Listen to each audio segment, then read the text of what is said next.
Hello दोस्तों, स्वागत है आप सबका हमारे YouTube channel SST study point पर। दोस्तों आज के वीडियो में हम 12th क्लास पॉलिटिकल साइंस का जो 6th चैप्टर है हमारा एनवायरनमेंट एंड नेचुरल रिसोर्सेज, पर्यावरण और प्राकृतिक संसाधन, इस चैप्टर के कुछ क्वेश्चन आंसर बताऊंगा मैं, जो बोर्ड एग्जाम और मिड टर्म एग्जाम में काफ़ी ज़्यादा पूछे जाते हैं और मोस्ट इंपॉर्टेंट क्वेश्चन है। तो वीडियो के अंत तक बने रहिए और इसको जो है अंत तक देखिए आप और अच्छे से इनको याद करिए, अच्छे से सुनिए।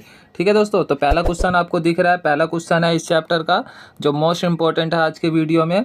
साझी संपदा क्या होता है? ठीक है, साझी संपदा क्या होता है या साझी संपदा क्या है, इसकी सुरक्षा के उपायों का वर्णन कीजिए। तो साझी संपदा क्या है और इसकी सुरक्षा हम कैसे कर सकते हैं, इसका आंसर देखिए। सबसे पहले देखिए साझी संपदा जो है होता क्या है। साझी संपदा को जो है साझी विरासत भी कह सकते हो। ठीक है, साझी संपदा या साझी विरासत बात एक ही है, कंफ्यूज मत होना। अगर आए कि साझी विरासत से क्या अभिप्राय है तो यही डेफिनेशन लिखना है, और साझी संपदा है तो यही डेफिनेशन लिखना है। तो साझी संपदा देखिए क्या होता है। विश्व की साझी विरासत उन क्षेत्रों को कहते हैं जो किसी राज्य के संप्रभु क्षेत्राधिकार में नहीं आते। उनका प्रबंधन साझे तौर पर अंतर्राष्ट्रीय समुदाय द्वारा किया जाता है। तो साझी संपदा उन क्षेत्रों को कहते हैं जिन क्षेत्रों पर किसी एक देश का अधिकार ना होकर सभी देशों का साझे तौर पर अधिकार होता है। ठीक है, तो दोस्तों ये जो है इसका डेफिनेशन है। जैसे एग्जाम्पल देखिए, पृथ्वी का वायुमंडल, इस पर जो है किसी एक देश का अधिकार नहीं होता है, सभी देशों का साझे तौर पर इसका अधिकार है। ठीक है, वायुमंडल पर अंटार्कटिका, इस पर भी सबका अधिकार है। समुद्री सतह हो गया, अंतरिक्ष आदि, ठीक है, अंतरिक्ष हो गया, इन सब पर क्या है, जल हो गया, इन सब पर क्या है, साझे तौर पर अधिकार सबका है, साझे तौर पर, ना कि किसी एक देश का इन पर अधिकार है। कोई देश जो है इन पर अपना अधिकार नहीं जता सकता है। ठीक, क्योंकि यह साझी संपदा वाले क्षेत्र हैं। आई होप कि आसानी से आपको समझ में आ गया होगा। तो दोस्तों साझी संपदा वाले वे क्षेत्र होते हैं जिन पर किसी एक देश का अधिकार ना होकर साझे तौर पर सभी देशों का क्या होता है, अधिकार होता है। ओके, इसके बाद देखिए साझी संपदा के घटने के क्या कारण हैं। साझी संपदा के घटने के कारण देखिए प्रौद्योगिकी और औद्योगिक विकास। औद्योगिक विकास जो है बहुत तेज़ी से हो रहा है, प्रौद्योगिक नए नए टेक्नोलॉजी आ रहे हैं जो क्या कर रहे हैं, साझी संपदा वाले क्षेत्रों को नुकसान पहुंचा रहे हैं। तो ये जो है मेन कारण है साझी संपदा को कम करने वाले। ठीक, इसके बाद देखिए साझी संपदा की सुरक्षा जो है कैसे कर सकते हैं या सुरक्षा के उपाय कैसे कर सकते हैं। तो पहला पॉइंट देखिए, इसको हम कैसे बचा सकते हैं साझी संपदा वाले क्षेत्रों को। इन क्षेत्रों में गतिविधियां वैज्ञानिक अनुसंधान तक सीमित रहनी चाहिए। इन क्षेत्रों में जो है ज़्यादा गतिविधियां नहीं होनी चाहिए, ज़्यादा क्रियाकलाप नहीं होने चाहिए, नहीं तो क्या होगा, ये पोल्यूटेड होगा। ठीक है ना, पोल्यूशन यहाँ बहुत ज़्यादा बढ़ेगा और ये धीरे धीरे ख़त्म होने लगेंगे फिर। ठीक, तो यहाँ पर जो है केवल वैज्ञानिक अनुसंधान के लिए काम किया जाना चाहिए और इनका व्यावसायिक दोहन करने की अनुमति नहीं होनी चाहिए। ठीक है ना, इनका व्यावसायिक यानी व्यापार के माध्यम से इनको नहीं देखना चाहिए। केवल जो है यहाँ पर वैज्ञानिक सर्च होना चाहिए, वैज्ञानिक अनुसंधान वाले क्रिया होने चाहिए यहाँ पे। ठीक है, इसके बाद देखिए दूसरा जो है विकसित और उन्नत पश्चिमी देशों और जापान द्वारा विकासशील देशों को पर्यावरण के अनुकूल तकनीकी प्रदान करनी चाहिए ताकि यह देश पर्यावरण के निम्नीकरण को रोक सकें।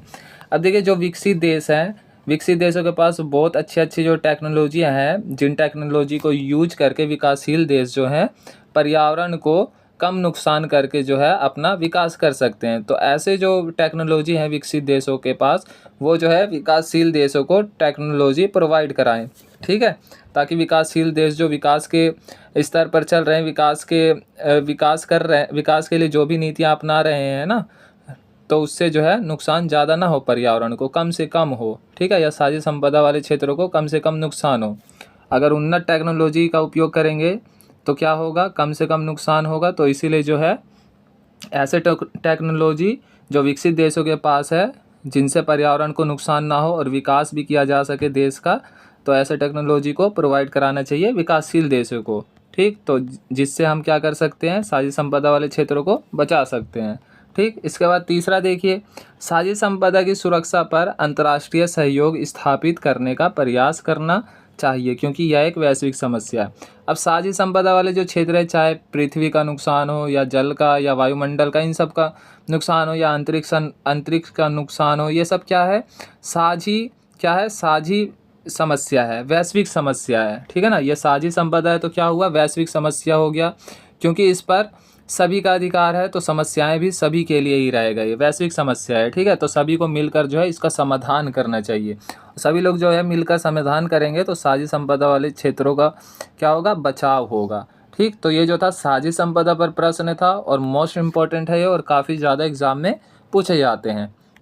इसके बाद देखिए अगला क्वेश्चन जो है आज के वीडियो में जो कि मोस्ट इम्पॉर्टेंट है वो है साझी जिम्मेवारी लेकिन अलग अलग भूमिकाएं से क्या अभिप्राय है, हम इस विचार को कैसे लागू कर सकते हैं, ठीक है। रियो सम्मेलन में हमने पढ़ा था कि मतलब साझी जिम्मेवारी यानी विकासशील देश और विकसित देशों की जो है पर्यावरण संरक्षण को लेकर कुछ जिम्मेवारी बताए गए हैं कि मतलब ये काम जो है पर्यावरण संरक्षण को लेकर विकसित देश करेंगे और विकासशील देशों का ये काम रहेगा।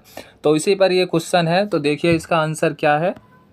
सबसे पहले देखिए साझी जिम्मेवारी लेकिन अलग अलग भूमिकाएं का मतलब क्या है। साझी जिम्मेवारी लेकिन अलग अलग भूमिकाएं से यह अभिप्राय है कि विश्व में पारिस्थितिकी को हानि अधिकांशतः विकसित देशों के औद्योगिक विकास से पहुंची है और इसीलिए इस हानि की भरपाई भी उन्हें ज़्यादा करनी चाहिए। किन्हें, विकसित देशों को जो है ज़्यादा करनी चाहिए। इनके संरक्षण पर, पर्यावरण के संरक्षण पर क्या करना चाहिए, ज़्यादा ध्यान किनको देना चाहिए, विकसित देशों को, क्योंकि इन्होंने सबसे पहले विकास किया, औद्योगिकरण किया, जिसके कारण पर्यावरण को नुकसान हुआ, ठीक है।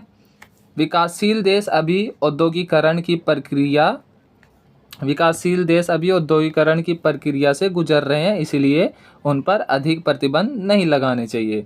जबकि विकासशील देश क्या है, अभी अपना जो है विकास कर रहे हैं, औद्योगिकरण लगा रहे हैं, औद्योगिकरण की प्रक्रिया से गुजर रहे हैं, इसीलिए जो है ग्रीन हाउस गैसों के उत्सर्जन या पर्यावरण के नुकसान में जो है विकासशील देशों का हाथ जो है कम रहा है, ठीक है। विकसित देशों ने जो है अधिक नुकसान पहुंचाया पर्यावरण को, इसीलिए जो है विकासशील देश जो विकास कर रहे हैं ना, इन पर अधिक प्रतिबंध नहीं लगाना चाहिए, ठीक है ना। औद्योगिकरण की प्रक्रिया जो भी कार्य कर रहे हैं, औद्योगिकरण से रिलेटेड या औद्योगिक विकास के लिए कार्य कर रहे हैं, तो उसको लेकर जो है इन पर प्रतिबंध नहीं लगाना चाहिए, ठीक। जबकि विकसित देशों को जो है ज़्यादा ध्यान देना चाहिए। तो यानी विकासशील देश और विकसित देशों की जो है जिम्मेवारियाँ बांट दी गई है, ठीक, पर्यावरण को लेकर।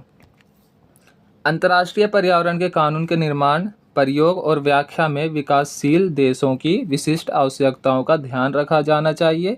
इस सिद्धांत को 1992 में हुए पृथ्वी सम्मेलन या रियो सम्मेलन भी कह सकते हो, इसे रियो सम्मेलन में मान लिया गया, ठीक है ना। अंतर्राष्ट्रीय पर्यावरण से संबंधित जो भी कानून बनाए गए पर्यावरण संरक्षण को लेकर, उसमें जो है विकासशील देशों को क्या दिया गया, छूट दिया गया, ठीक है ना।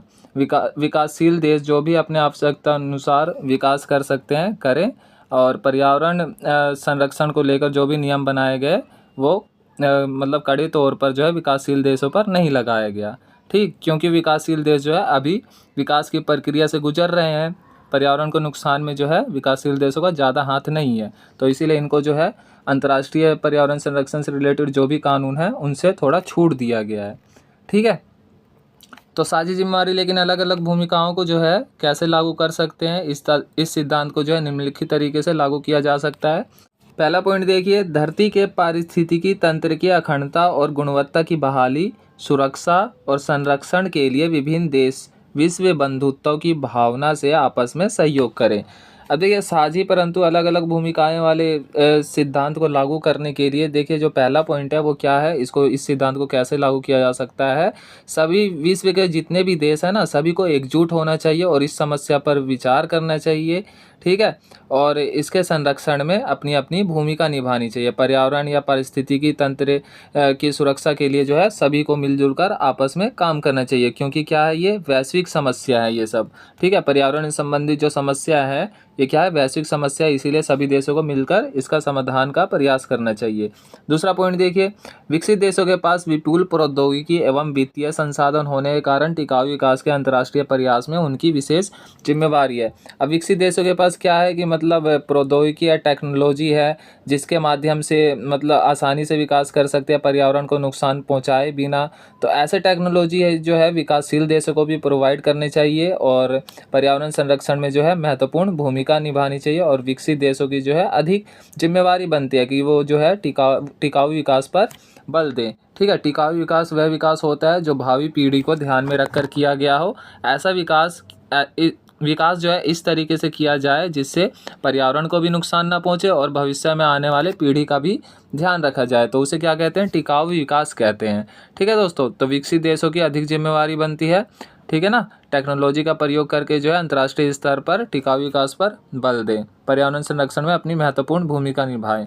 ठीक, इसके बाद तीसरा देखिए, पर्यावरण के विश्वव्यापी अपक्षय में विभिन्न देशों का योगदान अलग अलग होने के कारण विभिन्न राज्यों की साझी किंतु अलग अलग जिम्मेवारी है। अब देखिए, पर्यावरण के जो है नुकसान में, विश्वव्यापी नुकसान में जो है सभी देशों के, विकसित हो या विकासशील देश हो, सभी देशों का थोड़ा ना थोड़ा क्या रहा है, योगदान रहा है। तो इसीलिए जो है सभी देशों को मिलजुल कर इसके संरक्षण के लिए काम करना चाहिए।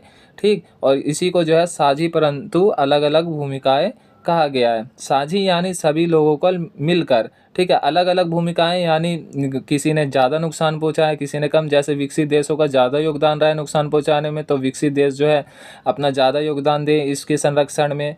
ठीक है, विकासशील देश भी इसके संरक्षण में थोड़ा बहुत भूमिका निभाए। ठीक है, तो सबकी जो है कुछ ना कुछ, सबने जो है मिलकर ही क्या किया है, पर्यावरण का नुकसान किया है। ठीक है, पारिस्थितिकी तंत्र को नुकसान पहुंचाया है। तो इसीलिए जो है विश्व को जो है मिलजुल कर इसके संरक्षण के लिए काम करना चाहिए। ठीक, तो इसी को जो है साझी जिम्मेवारी परंतु अलग अलग भूमिकाएं का नाम दिया गया है। ठीक है, सबकी जिम्मेवारी जो है अलग अलग है इसके संरक्षण को लेकर। ओके, तो ये क्या है, एक वैश्विक समस्या, और इसीलिए सबको मिलकर जो है इसका समाधान करना चाहिए। तो आज की वीडियो में दोस्तों 2 क्वेश्चन हो गया इस चैप्टर से संबंधित, जो हमारा एनवायरनमेंट एंड नेचुरल रिसोर्सेज वाला चैप्टर है, 6th चैप्टर। इसके जो है 2 मोस्ट इंपॉर्टेंट क्वेश्चन है आज की वीडियो में, इन दोनों को जो है आप अच्छे से याद कर ले। ठीक है दोस्तों, और हमारे एसएसटी स्टडी पॉइंट चैनल को भी सब्सक्राइब कर दें। दोस्तों वीडियो अच्छी लगी तो वीडियो को लाइक करें, कमेंट करके बताएं, और अगर आप नए हैं तो चैनल को सब्सक्राइब जरूर कर दें।